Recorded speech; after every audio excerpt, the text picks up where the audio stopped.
Hello and welcome back to Girltriesgames. We are playing Myst.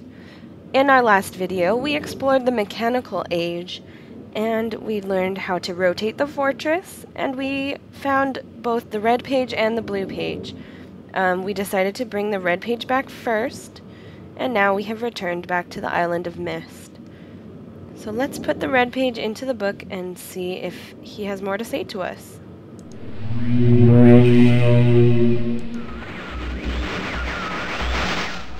returned.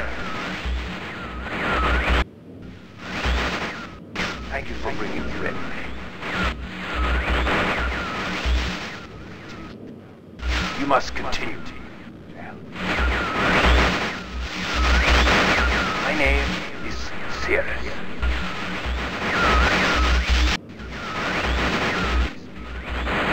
I beg you to find the remaining red pages.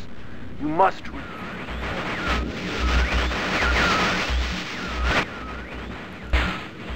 release me from this book which has become. Bring. I need more red pages, please. Beg. Don't waste time. Look. Don't.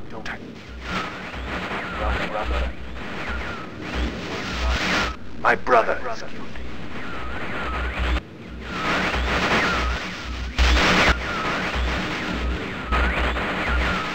And I wrongfully imprisoned.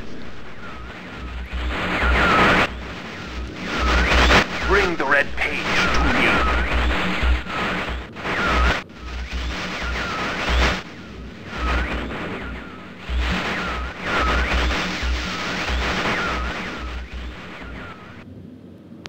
Okay, so he basically repeated over and over to bring him the red pages.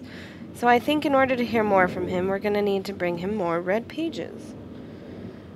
So I'd still like to hear what the blue book guy has to say about himself, because I don't know who to trust yet. I want to hear both sides. So let's go back. Let's go back to the mechanical age, which was over by the gears. Let's go back to the mechanical age where we can collect the blue page. And now that we know how to return quickly, it'll be easy. And fast. Okay, so let's go back to the mechanical age.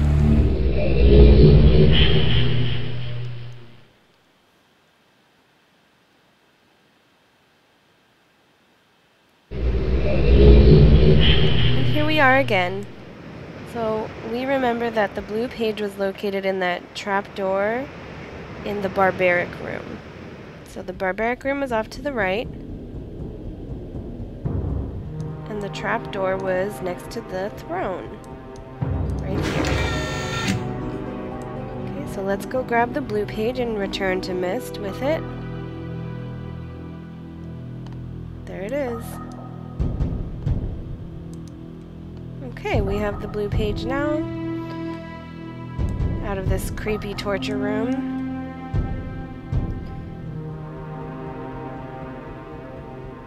Oh, I also forgot to mention that the guy in the red book said his name was Sirius. And we know that that name sounds familiar due to Atrus mentioning his son being named Sirius, as well as the letter we found from Aknar to Sirius. So, Sirius and Aknar, if you haven't deduced from the clues already. Oh, why didn't that work? Oh, it was already open and I just closed it. Anyway, Sirius and Aknar, if you haven't already deduced, are Atrus's two sons that he suspects of burning his books. Okay, so let's return to Myst with the blue page.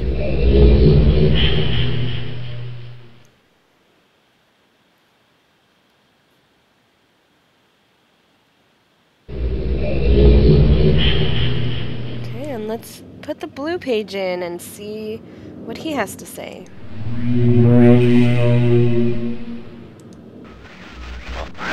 returned. He wouldn't return. pages, rescue me. I'm Achenar. My brother, I beg you.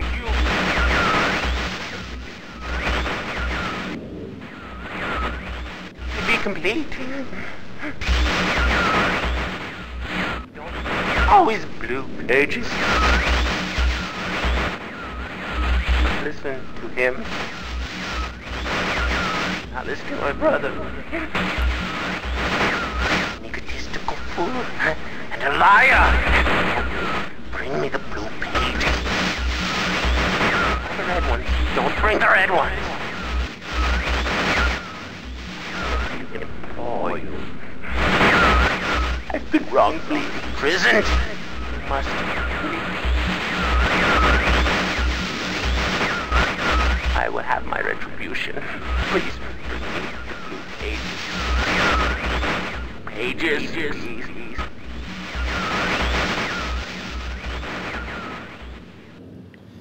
Okay, so he essentially said the same thing. He is Achenar, while the red guy is Cirrus, and they are both brothers. And they're both begging us to bring the blue and red pages back to their respective books because they have been wrongfully imprisoned, and not to trust the other one. So who do we trust? I don't know. We're going to have to hear more from them, so we're going to have to travel to different ages to collect more pages. Okay, so we finished up with the mechanical age. We brought both pages back, so we no longer have to go there. So let's go to the map and look at where else we can go, where else we can rotate the tower to. Because if you remember, we rotated the tower onto the gears, and that gave us a clue of how to get to the linking book that was hidden inside the gears. So we're going to assume that the rotation when it turns red on other places are going to give us clues to those different ages that are hidden there. So it stopped on the gear, it stopped on the ship, the sunken ship on the dock, it stopped on the tree next to the cabin, and it stops on the spaceship. So which age should we visit next? Spaceship, boat, or tree? We've already done the gear. I think we should go to the ship. Let's just go to the ship. Okay, we can hear the tower rotating above us. And as we learned last time, we can press this painting and it will open the secret passage for us. So we can go back up to the tower to find our hint. Okay, here's our elevator. Okay, we must close the door and press the button.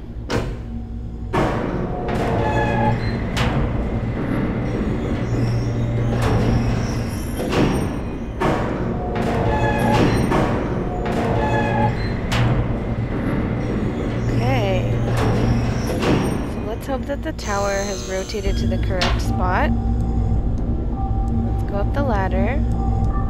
So this ladder shows the book, where the book is. Okay, so the book is at the ship, but it's sunken. How can we get to the book in a ship that has sunk? Let's go to the other ladder on the other side of the room, which will give us the key. That's why there's a key icon on that ladder. See? Key. This will give us the key to solving how to get to the book. Okay, so let's write these down. These are, again, hard to remember just by memory unless you have a great memory, which I don't. Okay, so we have, for the ship, we have October 11th, 1984 at 10:04 a.m. We have January 17th, 12:07 at 5:46 a.m. And lastly, we have November 23rd 9791 at 6:57 p.m. Okay, so these are dates and times. What can we do with dates and times? Now, so far in the game, we haven't seen anything that leads us to automatically recognize where those clues will go. Unlike the last one, we knew there was a clock that we could change the time. This one, not so much. So let's go down to the library and find the book that's relevant to the ship age. Let's see if that'll give us some clues.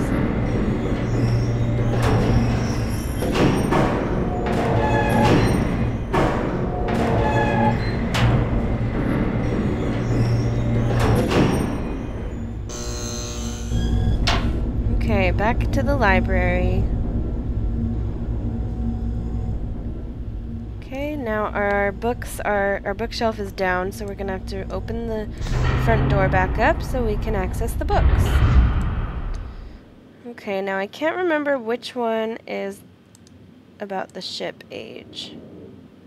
Let's see. I'm gonna skim through. I don't think it's this one. Okay, it's this one.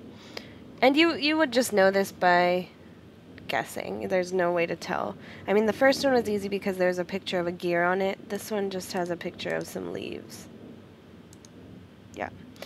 Okay, so let's read about the ship age. Emmett was the first to live on the rocks. He named them the rocks because that is what they were, a group of sharp rocks clustered together in the middle of a large sea. This was where Emmett lived. He enjoyed his life.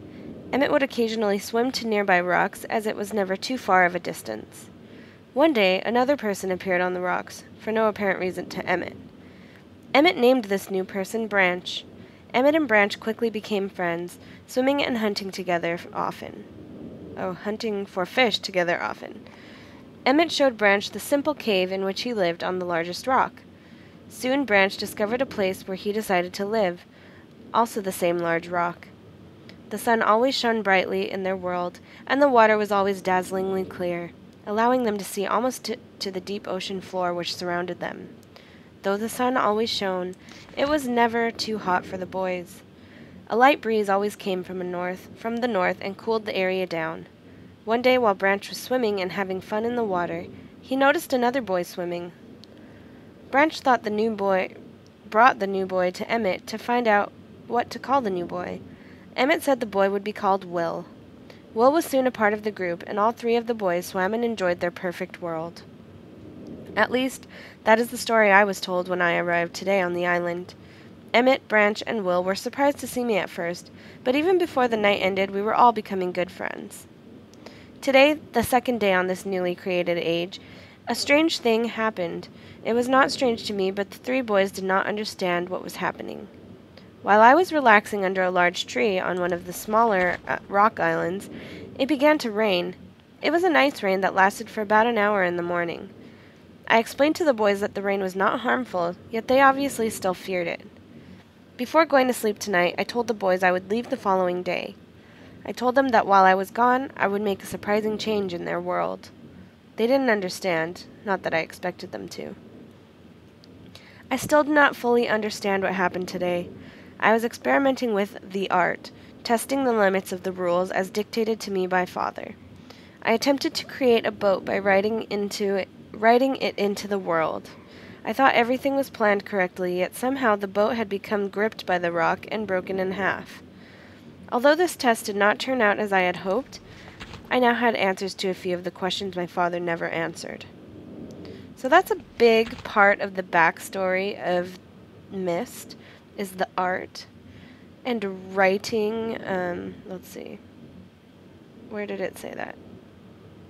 He would write something into the book. Oh, he attempted to create a boat by writing it into the world. So Atrus is creating these worlds. He told them that he would change their world, and they didn't understand. He said that it was a newly created world. So the art, which was taught to Atrus by his father, is basically writing worlds, writing to create new worlds, new ages. But Atrus messed up, and it answered some questions his father never answered.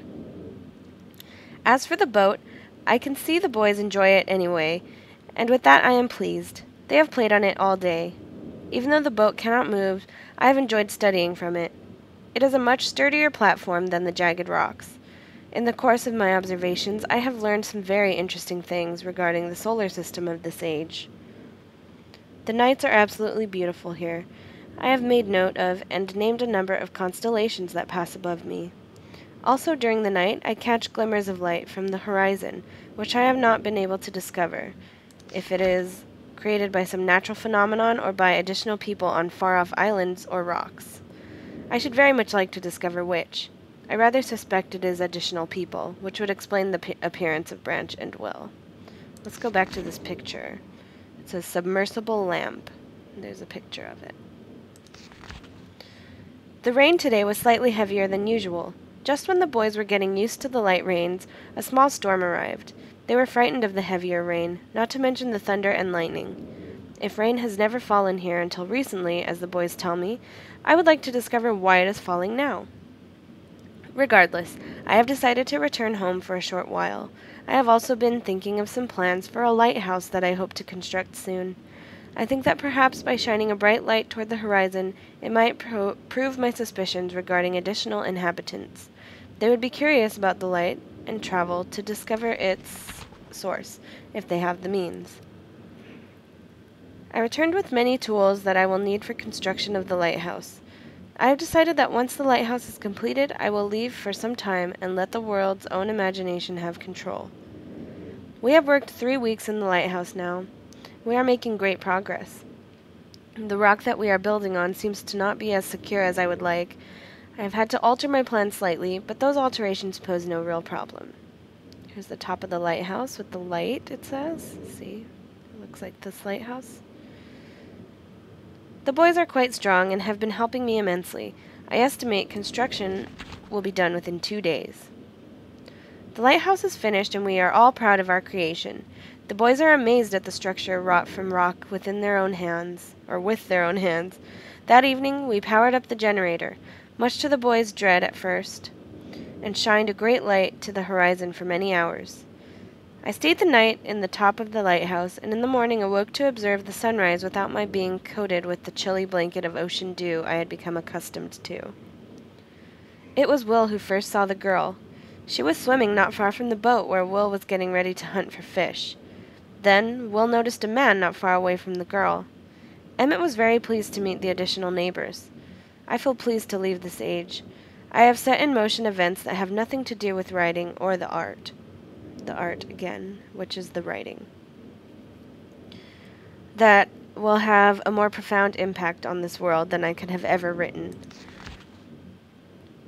Here's a picture of the Stoneship age. What was the sentence saying? I think of this age, as a gift to myself that will wrap up and open someday in the future, only to discover that it has changed so much that indeed it is a surprise. Besides, I have yet another new age that awaits me. It seems I'm going to need some way to travel underwater in this new age, and so much planning is in order. It has been 10 years since I left this age, which I have since called the Stoneship age. Upon returning, I cannot believe the changes that have taken place. The original 3 boys have grown into adults, and there are many new faces that I do not recognize. Branch told me that it has not rained for 7 years, and the cool breezes are back again. They are all very content, and have been serving me with new foods, and showing me new materials they have discovered. It even seems they have found gold somewhere. I see it in many forms around the island. My lighthouse has been kept in perfect condition, and it looks as if they have tried their very best to keep it so. Yet I have noted that the entire rock it was built on has sunk approximately 40 or 50 centimeters. After a wonderful visit with my old friends, I wonder aloud with them what things will be like here in another 10 years. Okay, so let's look at this map again. We could see the ship that was broken in half that he was talking about. This looks like it might be the lighthouse. some rocks with other pathways, and here's the bigger rock. Bird's eye view, it says. Okay, and at the end of the book, there are some constellations. Now, for some reason, Atrus has drawn these constellations in this diary. Then that means that these constellations are somehow related to this Stoneship age. And where have we seen stars before? Okay, so on Myst Island, we have seen stars in the rotunda over here. So let's enter. So when we turn off the lights, there are stars on the ceiling. So let's see what happens when we sit in the chair. We haven't tried that yet. Aha! Look, there are dates. Okay, so here's some stars. Here are some dates and times, which are the clues that we were given for the Stoneship age. Okay, so let's change the first one to our first date we were given, which was October 11th, 1984.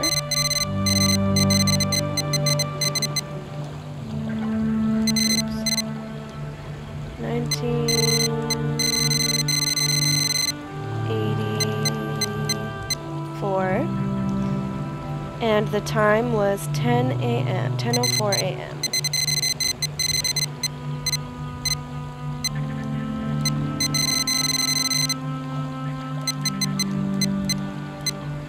Okay, October 11th, 1984 at 10:04 a.m. So let's press this green button here. See what the constellation looks like, or what the sky looks like at that time. Okay, so that looks like an important constellation. So let's draw that. There are two small stars lined up. Oops! No, I want to keep looking at it. I didn't finish drawing it.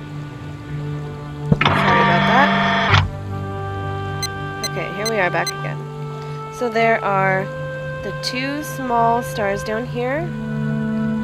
Then there are two lined up on either side.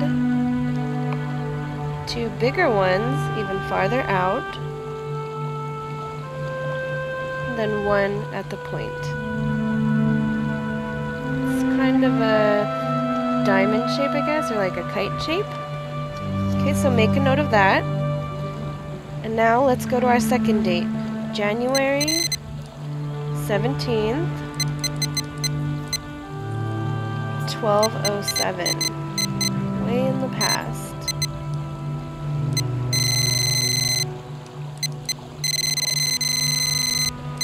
Oops. 12:07. At 5:46 a.m. Okay, January 17th, 12:07 at 5:46 a.m.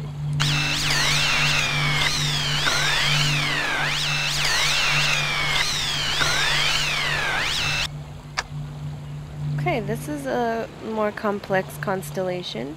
There's a cluster of 3, kind of in a triangle shape at the top. Forget to write it down. With one a little bigger on the bottom left of the triangle. Then down here, slightly off to the right and down, there's a bigger star. And then there are these two kind of diagonal from each other. Off to the right. Okay. So we have that one. Now let's go to our last date, which is November 23rd,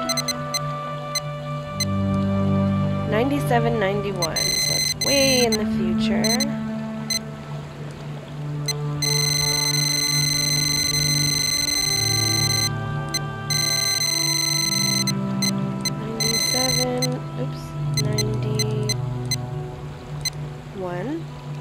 at 6:57 p.m.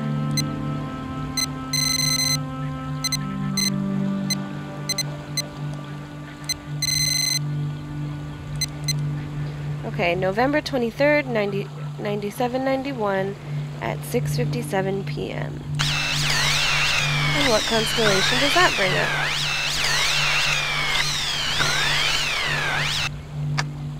Okay, and this one's even more complex. So let's draw this one out.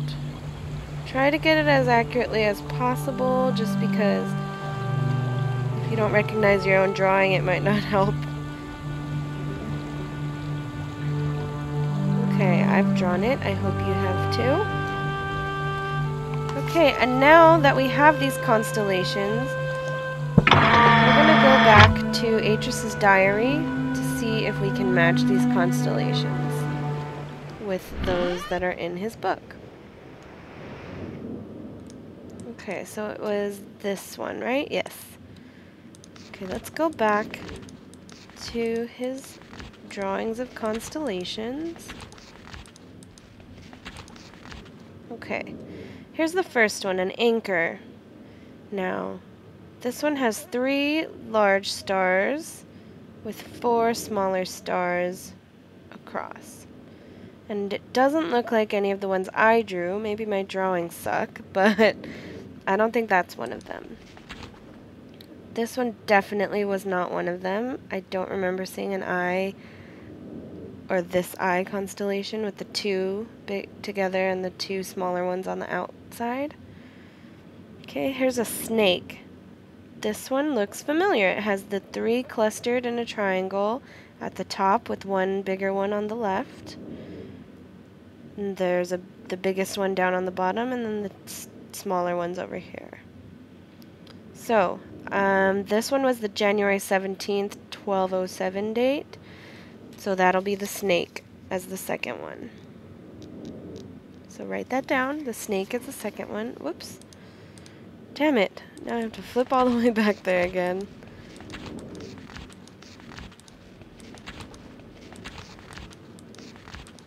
Okay. So now here's the spider. Let's see, does this one look familiar? We have 3 large ones arranged like this. And then some smaller ones. So to me, this looks like my drawing of the November 23rd, 9791. So I'm going to write that. Oh, sorry, I keep messing up my mouse. So I'm going to draw the spider as my third one that's connected to the November 23rd, 9791 at 6:57 p.m. Okay, so that one's a spider. Okay, how about this cross here? There's 4 on the outside, 3 on the inside. It looks kind of similar to the first one we have, but I don't think it's exactly right. Here's an arrow. We didn't have any that were just lined up like a diagonal. Okay, and here's a bird or flamingo or something. There's 3 clustered over here and 3 triangles in the middle. Or, I mean, 3 making a triangle in the middle. I don't think we have that one either. And then the last one, a leaf. Okay, this one looks a lot like our first one with the 3 large ones on the outside, these 2 lined up, and the 2 small ones clustered together. Okay, so we got it. We have the first one. The October 11th date is a leaf. The January 17th date is the snake. And the November 23rd date is the spider.